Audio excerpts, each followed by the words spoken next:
Many years ago, a woodcutter and his wife lived in a small cottage at the edge of a forest.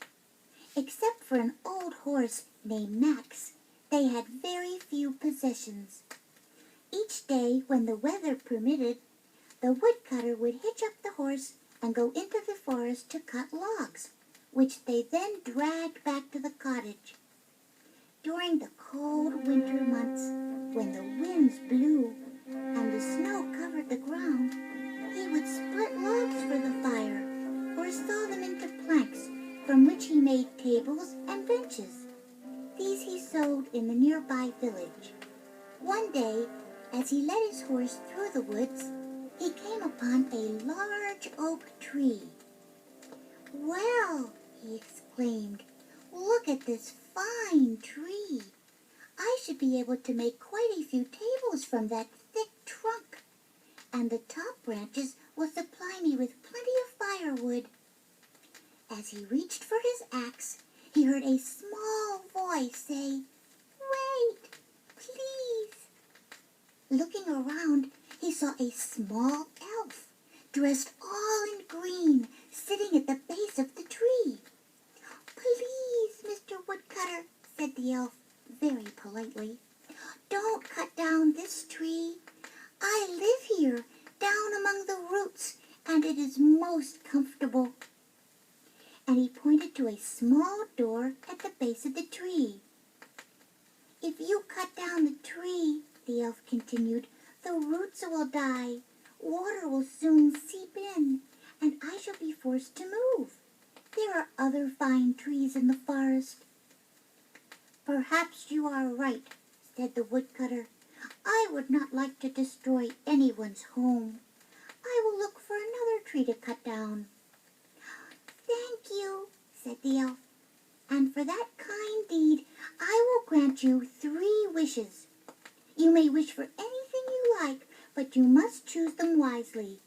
Remember, you have only 3. And with that, he opened the door at the base of the tree and disappeared. When the woodcutter returned to the cottage that evening, he told his wife what had occurred. She became very excited. "Oh, this is wonderful!" she exclaimed. "We can wish for anything in the whole world." "We certainly can," agreed the woodcutter. "We could wish for lots of money, or perhaps another horse to help poor old Max drag the logs from the woods. With lots of money, you can buy another horse, or we could have a grand house in the village, and you wouldn't have to work anymore," said his wife. "Well," said the woodcutter, "it would take lots of thought before we decide anything. Right now, I don't want to think about another thing except my supper. What is there to eat?" "I have made lentil soup," answered his wife. "Lentil soup!" cried the woodcutter. "This will be the 3rd time this week that we have had lentil soup. Is there nothing else? Just for once I wish that I could have a big, fat, juicy sausage." At that very moment, a strange sound was heard, and suddenly there was a big, fat, juicy sausage lying on a plate on the table. "Oh, you silly man!" cried the woodcutter's wife. "See what you have done. You have wasted one of the wishes. How could you have been so foolish?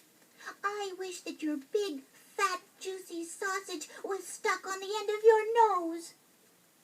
Once again, there was a strange sound, and there the woodcutter stood with the sausage stuck to the end of his nose. The woodcutter was very angry. "Now look what you have done," he cried. "You have used the 2nd wish, and now I have this ugly sausage stuck to the end of my nose." He pulled and pulled, but the sausage would not come off. "I am very sorry," said his wife, "but at least we have one more wish left. Perhaps we should wish for the house in the village. Let's not worry about it now." "Oh, no," said her husband. I'm not going to spend the rest of my life with a sausage hanging from my nose.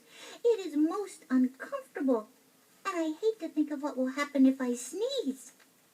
We must use our last wish to get this sausage off my nose. And so they made the last wish. Again, there was a strange sound, and in a twinkling, the sausage disappeared. Shortly afterward, the woodcutter and his wife sat down to the table and ate their supper of lentil soup. Neither of them ever mentioned the elf or the 3 wishes again. Hi, boys and girls. This is Olivia, and I want to read a wonderful story for you today. It's called The Lion and the Mouse. One day, as a lion lay sleeping near his den, a little mouse, scurrying through the tall grass, ran into one of the lion's outstretched paws. With a loud roar, the lion awoke and quickly placed his other paw on the mouse's tail so he could not run away. "Aha!" said the lion. "What do we have here? You're going to be a pretty small mouthful for a hungry lion." "Oh, King of Beasts," squeaked the little mouse, "I'm very sorry to have disturbed you. I meant no harm. Please do not eat me."